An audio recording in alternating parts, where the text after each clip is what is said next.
Once upon a time, in the vibrant and bustling village of Salaga, surrounded by lush green hills and tall ancient trees, there lived a woman named Amina. Known for her beauty, kindness, and remarkable herbal knowledge, Amina was especially popular for her special herbal tea. Every morning, Amina would be in her backyard, meticulously preparing her tea, which she sold to the villagers. One sunny morning, as Amina was brewing her tea in her beautifully crafted earthen pot, something unexpected happened. Kwame, a skeptical villager, had gathered a group of curious neighbors and quietly led them to Amina's home.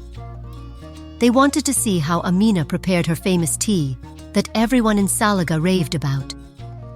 As they quietly stepped into her backyard, they were shocked by what they saw. Amina was adding a mysterious powder to her herbal brew. The villagers gasped, their eyes wide with astonishment. They couldn't believe what they were seeing. "Is this how she makes her tea so delicious?" whispered one villager, their voice trembling with disbelief. Kwame, feeling vindicated, stepped forward and said, "I told you all that Amina's tea isn't just about the herbs. There's something else she's adding." The villagers were stunned, their minds racing with questions. Some felt angry, others betrayed. They couldn't understand why Amina would do such a thing. They all stood there, trying to make sense of what they had just witnessed. "Amina, what are you doing?"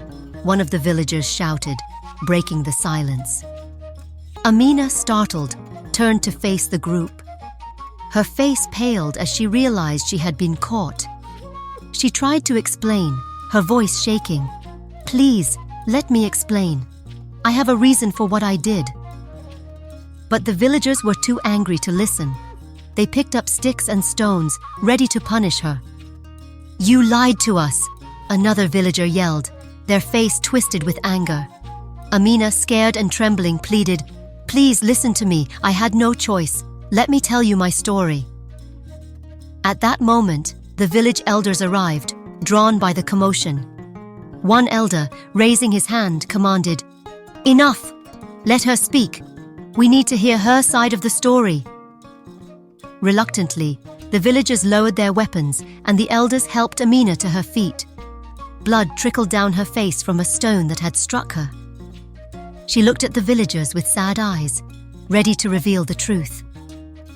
"You all know me," Amina began, her voice trembling.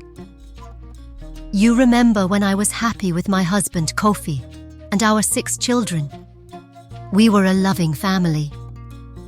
The villagers nodded, recalling the old days when Amina's family was whole and happy. Amina continued, "But then tragedy struck. Our youngest son Ali fell ill. Despite all our efforts, we couldn't save him. Losing him broke our hearts." The villagers listened, feeling the weight of her grief. Not long after, Kofi went to the forest to gather herbs, and he was bitten by a poisonous snake. "He didn't come home," Amina said, her voice breaking. A hush fell over the crowd as they remembered the day Kofi died, a day that had saddened the entire village. "People began to whisper," Amina said, her eyes welling up with tears. "They said I was cursed, that I was the cause of these tragedies. Then, one by one, 4 more of my children died. Each loss was like a piece of my heart being torn away."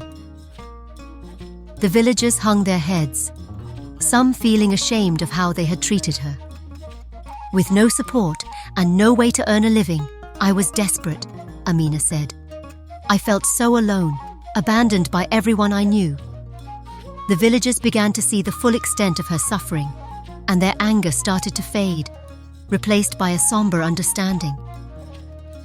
"After losing so much, I tried to find a way to survive," Amina continued. "I thought maybe if I sold herbal tea, I could make a living, but no one wanted to buy from me." The villagers listened, recalling how they had avoided her stall in the market. "People whispered behind my back," Amina said. "They called me a witch. They said that if anyone drank my tea, they would be cursed or have bad luck. It hurt so much to hear those words. Desperation set in as Amina struggled to provide for her remaining children. I tried doing small chores for the few people who still spoke to me. I cleaned houses, washed clothes, and even gathered firewood. But they wouldn't let me near their kitchens or children. They were scared of me. Despite her efforts, Amina's situation only grew worse. We were hungry all the time, she said, tears welling up in her eyes. There were days when we had nothing to eat. My children looked up at me with sad, hungry eyes, and I felt so helpless. The villagers shifted uncomfortably, remembering how they had shunned her. Then my last daughter, my sweet little girl, grew weaker and weaker, Amina whispered. We had so little food and she was so small. One day, she just couldn't hold on anymore. She died in my arms, hungry and cold. A heavy silence fell over the crowd as Amina spoke of her daughter's death. The villagers felt the weight of their actions, realizing how they had contributed to her suffering. That was when I decided to visit an old woman I had met once, hoping for some kind of help, Amina said. She welcomed me into her home, her eyes full of knowing and kindness. What brings you here, my dear? The old woman asked, her voice soft, yet powerful. Amina, with tears in her eyes, told the old woman about her struggles. I have nothing left, she said, her voice breaking. I can't keep living like this. I need help, anything that can save me. The old woman listened carefully, then nodded slowly. There is something you can do. It might sound strange, but it's a way to survive and even get back at those who wronged you, she said. You can add this special ingredient to your herbal tea. It will make it irresistible. Amina looked confused and a bit scared. Add a special ingredient? What is it? The old woman smiled gently. It's something harmless but magical. It will make your tea taste so good that people won't be able to resist it. They will come to you desperate for more. It's a way to survive and maybe teach them a lesson for treating you so poorly. Amina hesitated. The idea felt strange and wrong, but she had nothing left to lose. I don't know if I can do this, she admitted. What if it makes things worse? The old woman reached out and touched Amina's hand. It's a harmless thing, she assured her. You're not hurting anyone. It's just tea, but it will give you power, a way to make them see you differently. Sometimes, in desperate times, we must do things we never imagined. With a heavy heart and nowhere else to turn, Amina agreed. She felt a mix of fear and hope, wondering if this strange plan could really work. The old woman gave her a small, mysterious package, instructing her on how to use it. As Amina left the old woman's hut, she felt a strange determination. She had nothing to lose and everything to gain. She decided to try this last desperate plan, hoping it might change her fate and give her some control over her life again. Amina returned to her village with a mix of hope and fear. She prepared the tea as the old woman had instructed, adding the special ingredient to make it taste unique and irresistible. She filled her containers and headed to the market, unsure of what to expect.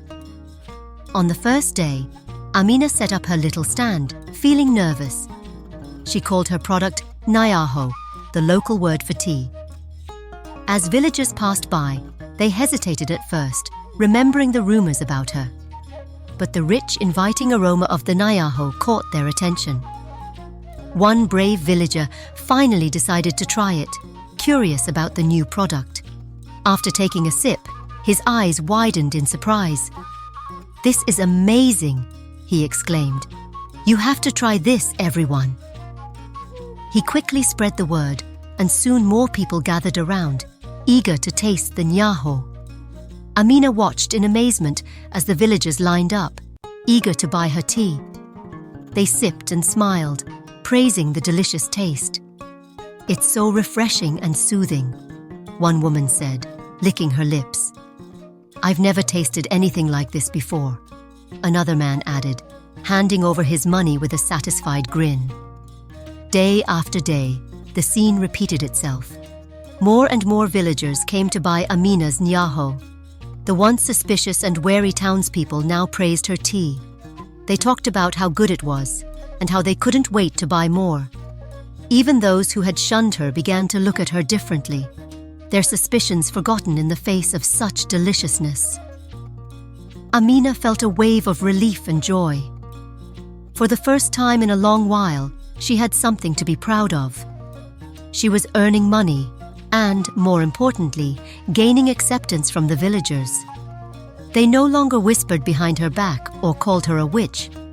Instead, they smiled and thanked her for the nyaho, happy to see her in the market each day. After Amina's secret was exposed, the village erupted into chaos.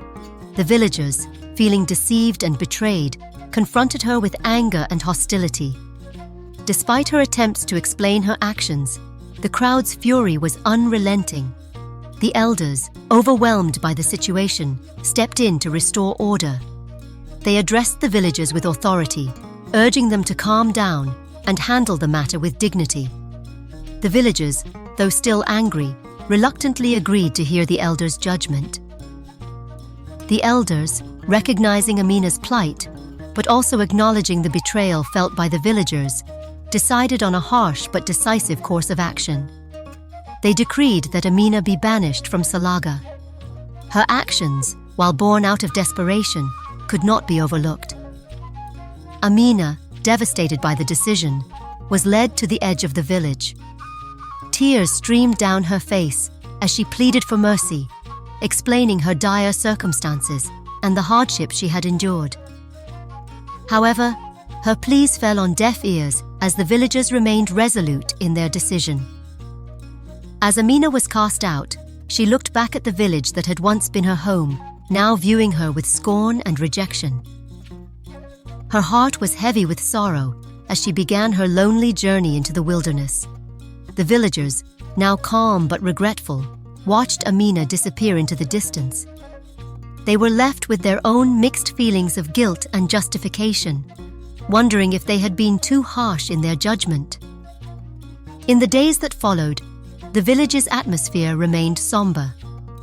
The once celebrated herbal tea of Amina was now a source of discomfort and reflection. The tale of Amina's rise and fall became a cautionary story about the consequences of desperation, deception, and the complexities of human actions. Amina's fate became a mystery, with her whereabouts unknown. Some whispered that she had disappeared into the forest, while others hoped she had found a new place to start over. The villagers were left to grapple with their actions, pondering the balance between justice and compassion. The story of Amina, marked by betrayal and banishment, remained a poignant reminder of the delicate interplay between trust, hardship, and redemption. Dear viewers, who do you think was wrong? Was it Amina, or were the villagers too harsh in their judgment?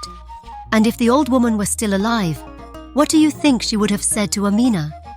Share your thoughts in the comments, like, and subscribe for more tales that touch the heart and provoke thought. Until next time, goodbye.